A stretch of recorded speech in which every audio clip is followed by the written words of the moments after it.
Imaginez être contrainte par la loi à partager le lit de votre propre frère, non pas par amour, mais parce que le sang royal exigeait que vous engendriez ensemble des héritiers purs pour le trône le plus puissant de l'Antiquité. Maintenant, imaginez découvrir que, même en étant l'épouse sœur sacrée de l'empereur, vous n'étiez qu'un simple pion sur un échiquier sexuel où des centaines d'autres femmes se disputaient le même ventre impérial, le même statut, la même survie. Ceci n'est pas un fantasme morbide. C'était le destin réel des princesses persanes, qui, sous la loi de la pureté du sang, étaient livrées à leurs propres frères lors de cérémonies officielles, pour découvrir ensuite que le véritable champ de bataille ne se trouvait pas dans les salles du pouvoir, mais dans les couloirs silencieux du harem, où le poison était plus mortel que n'importe quelle épée, et où le premier fils mâle valait plus que toutes les alliances divines. Ce que vous êtes sur le point de découvrir sur l'ancienne Perse va bouleverser tout ce que vous pensiez savoir sur le pouvoir, la famille et le contrôle. Car dans cet empire, la pureté était une prison, l'inceste était loi, et la seule véritable reine était celle qui survivait à la guerre invisible menée entre des draps de soie tachés du sang des rivales. Avant de plonger dans les secrets les plus troublants de la Perse antique, j'aimerais vous inviter à rejoindre notre communauté de passionnés d'histoire. Si ces révélations sur les coulisses interdites des empires vous fascinent autant qu'elles me passionnent, n'hésitez pas à vous abonner à la chaîne pour ne manquer aucun documentaire exclusif. Un petit like montre votre soutien et aide d'autres femmes curieuses à découvrir ces vérités historiques cachées.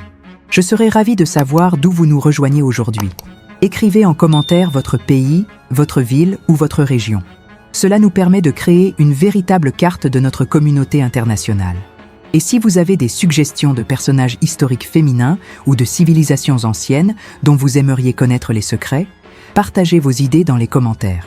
Vos recommandations inspirent directement nos prochaines investigations.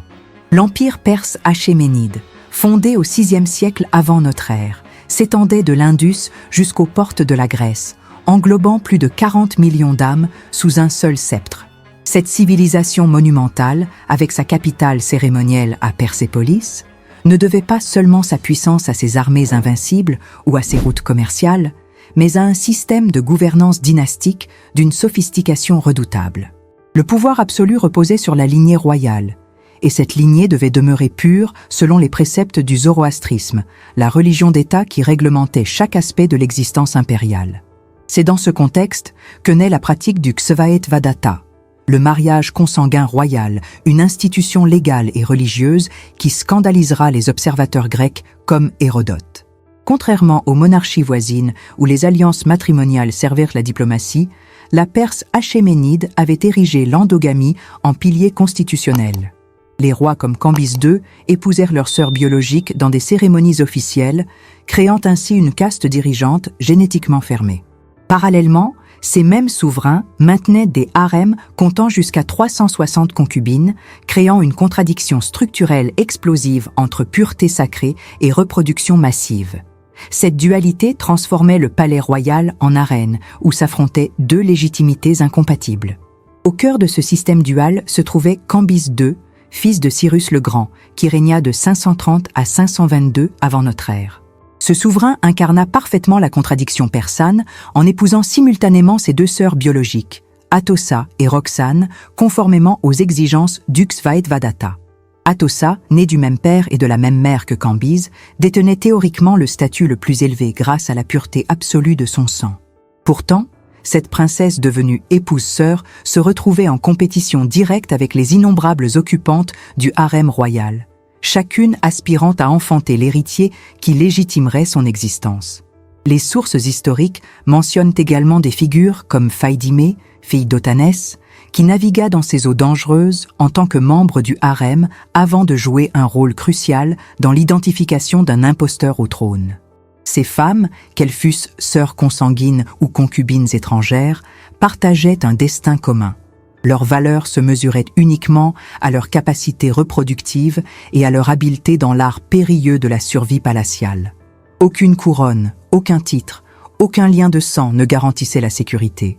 Le véritable pouvoir appartenait à celles qui maîtrisaient les règles non écrites de cette guerre silencieuse, où chaque grossesse déclenchait une cascade d'intrigues mortelles. Derrière les façades majestueuses de Persépolis se cachait une machinerie de contrôle corporel d'une précision chirurgicale.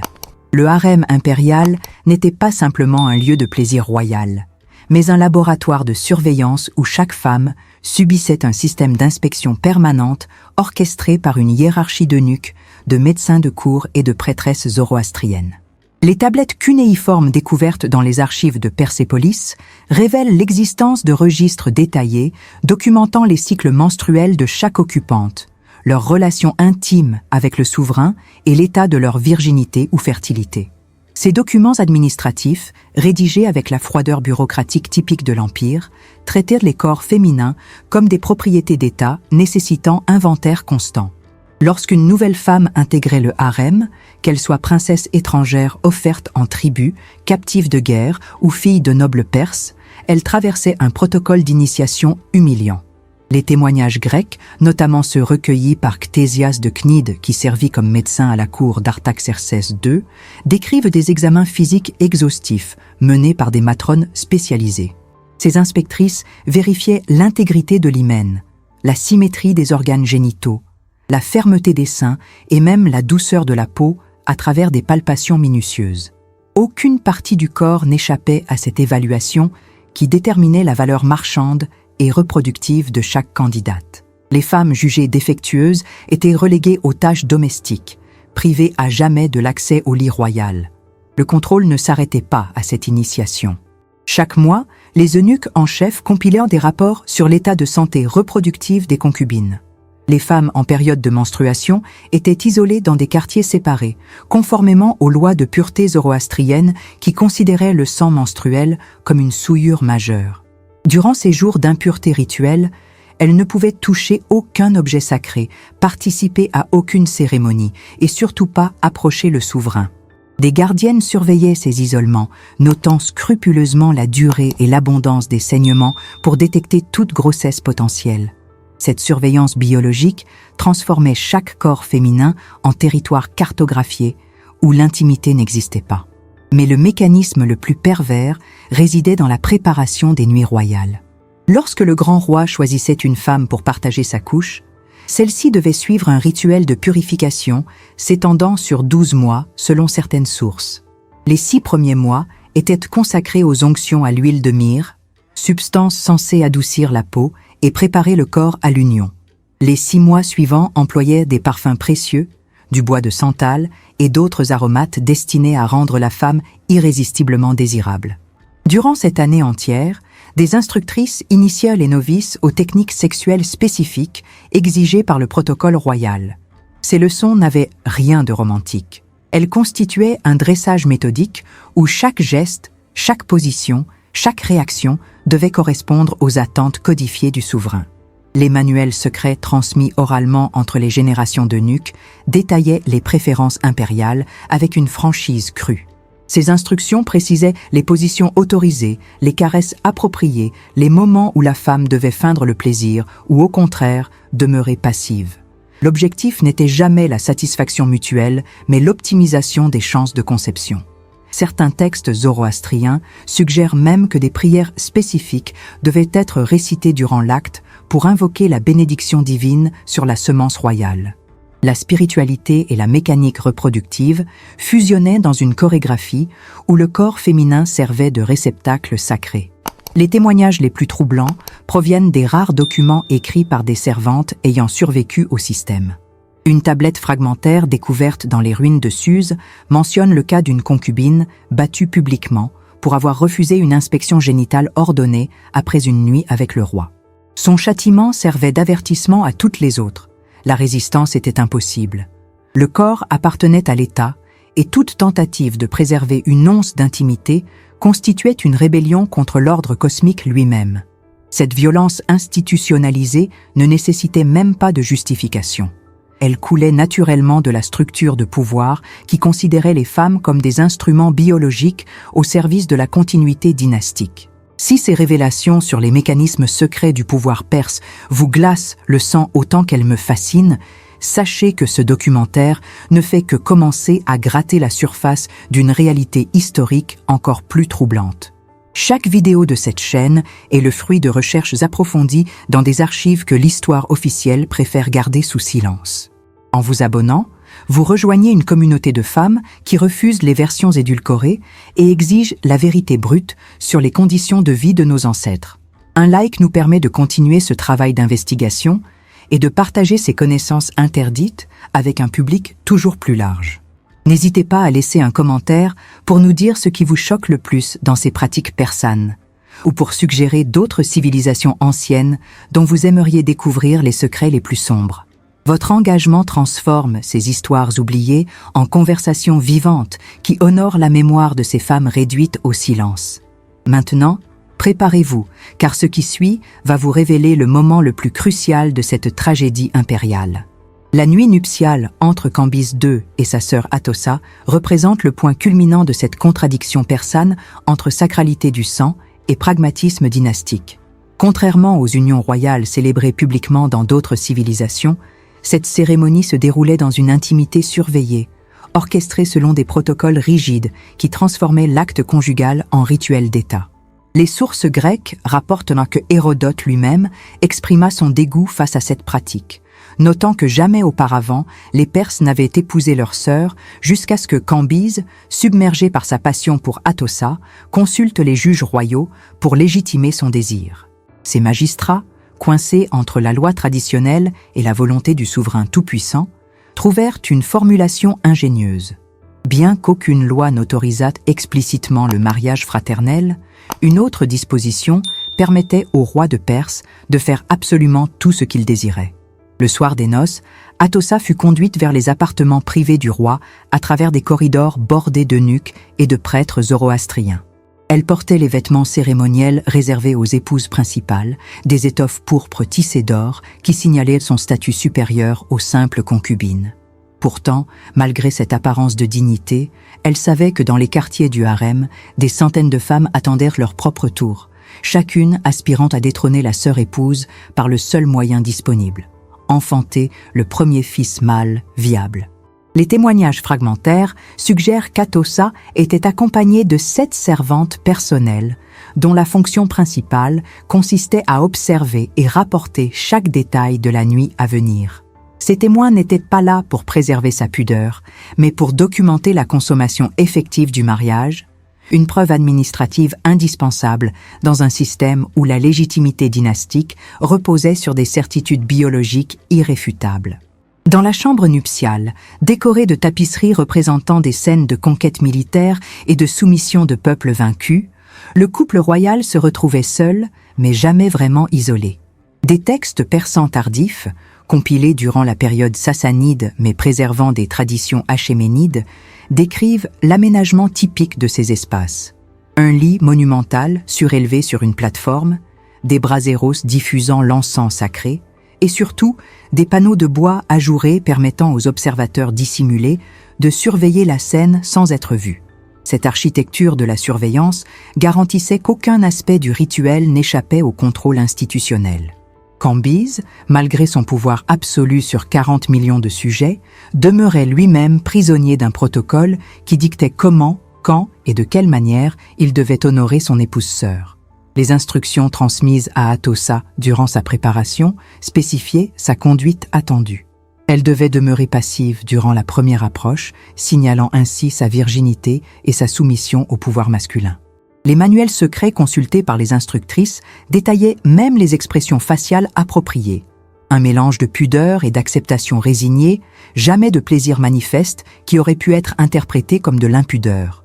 L'acte sexuel lui-même suivait une chorégraphie précise, avec des positions considérées plus propices à la conception selon les croyances zoroastriennes de l'époque. Certaines sources suggèrent que des prières spécifiques devaient être murmurées par le roi au moment de la pénétration, invoquant Ahura Mazda pour bénir l'union et garantir une descendance masculine. Ce qui rend cette nuit particulièrement tragique, c'est la conscience aiguë qu'Atossa devait avoir de sa situation précaire.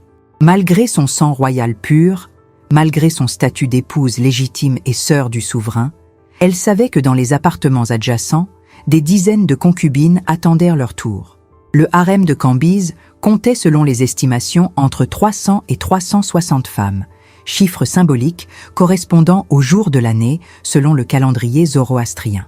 Chacune de ces rivales avait été sélectionnée pour sa beauté, sa jeunesse ou ses connexions politiques utiles.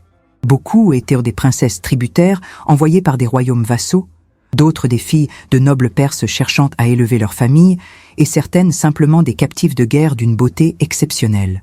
Toutes partageaient le même objectif, supplanter Atossa en enfantant l'héritier. Les chroniques mentionnent que durant cette période, le palais résonnait de tensions invisibles. Les dames de compagnie d'Atossa rapportaient aux scribes royaux chaque détail de ses cycles menstruels, espérant détecter rapidement les signes d'une grossesse qui confirmerait la supériorité de leur maîtresse. Simultanément, dans les quartiers du harem, des systèmes d'espionnage parallèles fonctionnaient à plein régime. Les eunuques en chef maintenaient des registres séparés documentant les nuits que Cambyse passait avec chaque concubine, créant une hiérarchie officieuse basée sur la fréquence des visites royales. Une femme honorée de 3 visites mensuelles détenait un statut supérieur à celle n'en recevant qu'une, et cette gradation invisible générait des jalousies mortelles. Les lettres interceptées par les services de sécurité palatiale révèlent l'ampleur des conspirations tissées dans l'ombre. Des concubines désespérées écrivaient à leurs familles demandant des filtres d'amour, des herbes contraceptives pour leurs rivales ou même des poisons subtils.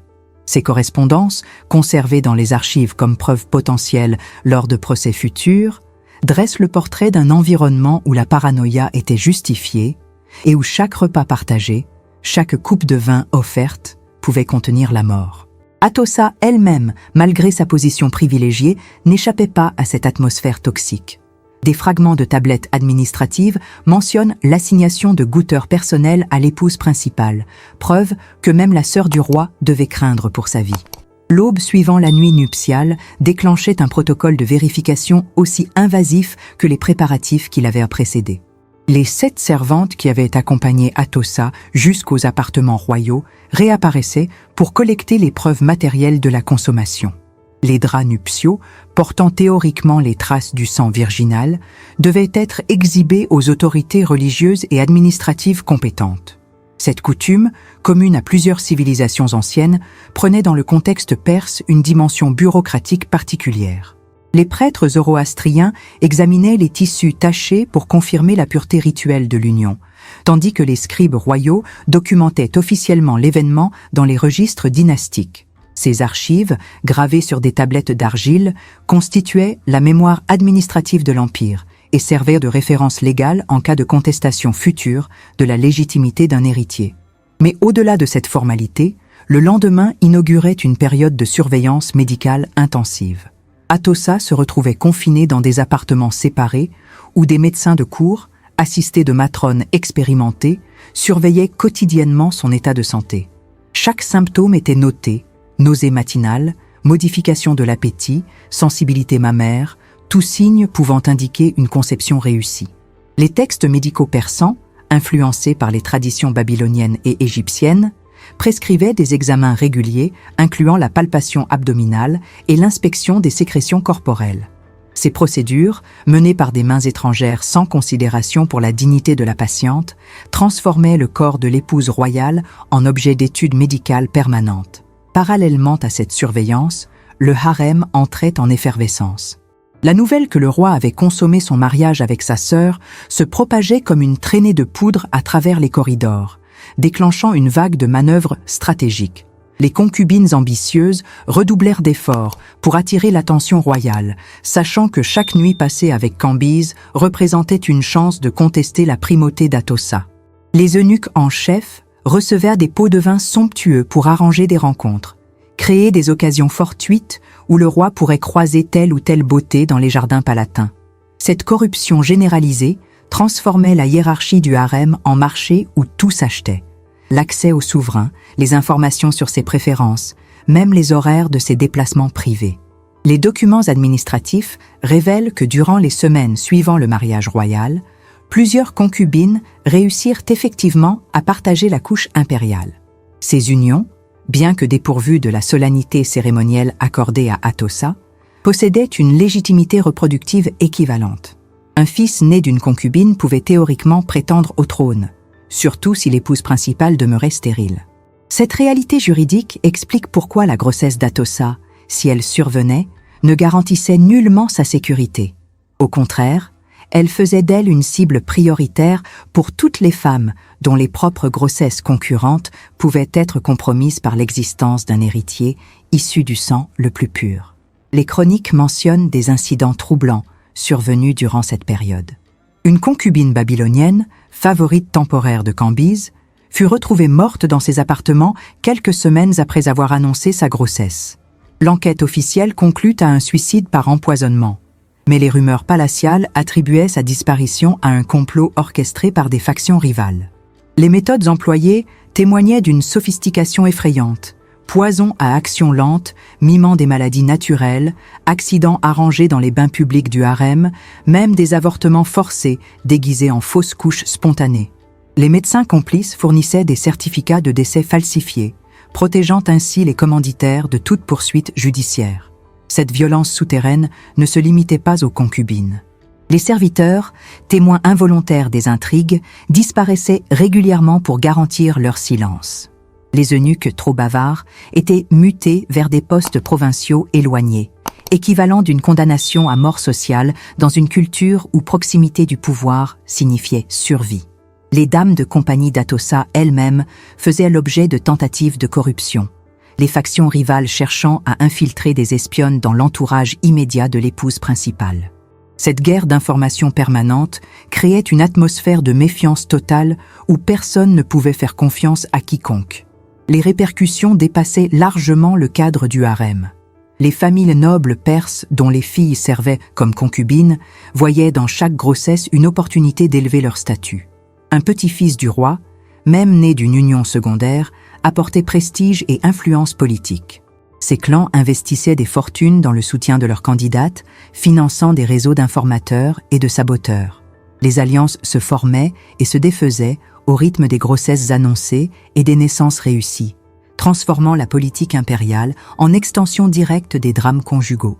Le Conseil royal lui-même se divisait selon les loyautés envers différentes candidates, chaque faction pariant sur la mère du futur héritier pour s'assurer une position favorable lors de la succession.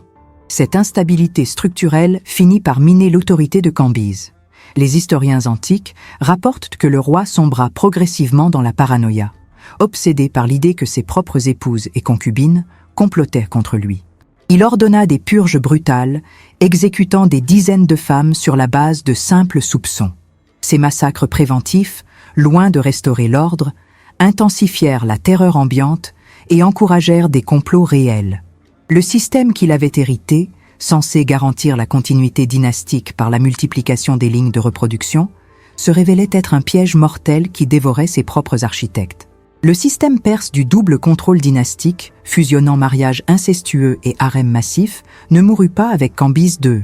Il se perpétua à travers les générations suivantes, s'enracinant si profondément dans la culture achéménide qu'il devint invisible aux yeux même de ceux qui le pratiquaient. Atossa elle-même, ayant survécu à son frère époux, illustre parfaitement la transmission de ce mécanisme. Après la mort de Cambyse, elle fut épousée successivement par l'usurpateur Bardiya, puis par Darius Ier, passant d'un souverain à l'autre comme une propriété dynastique, garantissant la légitimité du trône.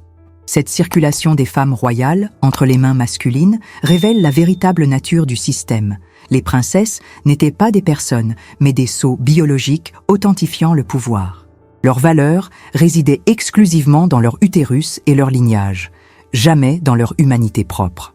Les sources grecques, particulièrement Hérodote et Ctésias, documentèrent ces pratiques avec un mélange de fascination horrifiée et de condescendance civilisatrice. Pour les Hellènes, le mariage fraternel représentait la preuve ultime de la barbarie orientale, la démonstration que les Perses vivaient selon des lois contraires à la nature humaine fondamentale. Cette perception façonna durant des siècles l'image de la Perse comme empire de l'excès sexuel et de la dégénérescence morale. Pourtant, ce jugement grec masquait une réalité plus complexe. Les Perses ne considéraient pas le Xvaedvadata comme une perversion, mais comme un devoir sacré, une obligation religieuse prescrite par les textes zoroastriens pour maintenir la pureté du sang royal face aux contaminations étrangères. La logique sous-jacente partageait en réalité de nombreux points communs avec d'autres systèmes de castes fermés à travers l'histoire, tous obsédés par la préservation de lignées génétiques privilégiées. Les tentatives de censure historique commencèrent dès l'Antiquité tardive. Lorsque le zoroastrisme évolua sous l'Empire sassanide, plusieurs siècles après la chute des Achéménides, les autorités religieuses entreprirent de minimiser ou de réinterpréter les passages des textes sacrés autorisant explicitement le mariage consanguin. Ces révisions théologiques reflétaient l'influence croissante des normes gréco-romaines qui avaient progressivement colonisé culturellement l'ancien territoire perse. Les commentateurs sassanides affirmaient que les références au Ksvaed-Vadatta devaient être comprises métaphoriquement, comme des allégories spirituelles plutôt que des prescriptions littérales. Cette réinterprétation servait un double objectif. Elle permettait de préserver l'autorité des textes anciens tout en alignant la pratique contemporaine sur les standards moraux devenus dominants. Les conquêtes islamiques du 7e siècle amplifièrent ce processus d'effacement. Les nouveaux dirigeants musulmans, horrifiés par les traces documentaires des pratiques achéménides, ordonnèrent la destruction systématique des archives palatiales, mentionnant trop explicitement les détails du système conjugal royal. Des bibliothèques entières furent incendiées, non par fanatisme aveugle, mais par volonté délibérée de supprimer une mémoire jugée scandaleuse et incompatible avec les enseignements coraniques. Les chroniqueurs arabes qui rédigèrent les premières histoires de la Perse pré-islamique s'appuyèrent principalement sur les sources grecques déjà hostiles, amplifiant ainsi les distorsions et les jugements moraux. Le résultat fut une double censure. Les Perses eux-mêmes avaient commencé à oublier leur propre passé, tandis que les conquérants arabes achevaient le travail en imposant un silence institutionnel. Ce qui survécut de la mémoire collective se transforma en légende moralisatrice. Les contes populaires persans médiévaux présentaient les rois achéménides comme des tyrans débauchés punis par la providence divine pour leurs excès sexuels. Ces récits, dépourvus de nuances historiques, servaient d'outils pédagogiques pour enseigner aux nouvelles générations les dangers de la transgression morale. Cambyse II, en particulier, devint dans ses narrations un archétype du souverain fou, détruit par sa propre concupiscence incestueuse. Cette diabolisation posthume, bien qu'historiquement inexacte puisqu'elle ignorait le contexte religieux et légal du Ksvaed-Vadatta, domina l'imaginaire collectif pendant des siècles et continue d'influencer la perception moderne de la Perse antique. L'archéologie moderne a toutefois commencé à exhumer les vérités enfouies. Les fouilles de Persépolis au XXe siècle révélèrent des milliers de tablettes administratives documentant la vie quotidienne du palais, incluant des références indirectes au fonctionnement du harem. Ces textes bureaucratiques, rédigés sans intention narrative et donc exempts de jugements moraux, offrent une fenêtre précieuse sur les mécanismes réels du contrôle féminin. Ils montrent des rations alimentaires distribuées aux occupantes du harem, des allocations vestimentaires différenciées selon le rang, des prescriptions médicales pour traiter diverses affections gynécologiques. Cette documentation prosaïque dévoile l'échelle industrielle de l'opération. Maintenir 360 femmes dans un état de disponibilité reproductive permanente nécessitait une logistique sophistiquée et des ressources considérables. Les connexions avec d'autres civilisations émergent également des recherches récentes. L'Égypte ptolémaïque adopta le mariage fraternel royal après la conquête d'Alexandre, probablement inspiré par le modèle perse. Cléopâtre elle-même épousa ses 2 frères successifs, perpétuant une tradition qui scandalisait les Romains, mais qui s'inscrivait dans une longue continuité de pratiques orientales de préservation dynastique. Cette diffusion du modèle achéménide démontre que, loin d'être une aberration isolée, le système perse représentait une solution logique au problème universel de la transmission du pouvoir dans les monarchies absolues. Face au risque permanent de dissolution dynastique par alliance externe ou contestation de légitimité, l'endogamie extrême offrait une garantie de pureté incontestable, même au prix d'une violence structurelle envers les femmes qui en étaient les instruments. Le silence qui entoure encore aujourd'hui ces aspects de l'histoire perse reflète un malaise persistant. Les manuels scolaires iraniens contemporains, héritiers d'une tradition nationaliste moderne, présente l'Empire achéménide comme un âge d'or de tolérance et de sophistication culturelle, évitant soigneusement les détails gênants du système conjugal. Cette censure patriotique empêche une compréhension complète des mécanismes de domination qui structuraient effectivement la société antique. Reconnaître l'existence du contrôle sexuel systématique ne diminue pas la grandeur architecturale de Persépolis ou les innovations administratives perses, mais ajoute une dimension tragique indispensable à toute évaluation historique honnête. Vous venez de traverser les couloirs interdits de Persépolis, d'entrevoir les mécanismes secrets qui transformaient les corps féminins en instruments d'État, et de comprendre comment la soi-disant pureté du sang royal cachait en réalité un système de surveillance totale et de violence institutionnalisée. Ces vérités historiques, longtemps censurées ou minimisées par pudeur académique, méritent d'être connues car elles révèlent la condition réelle des femmes de pouvoir dans l'Antiquité.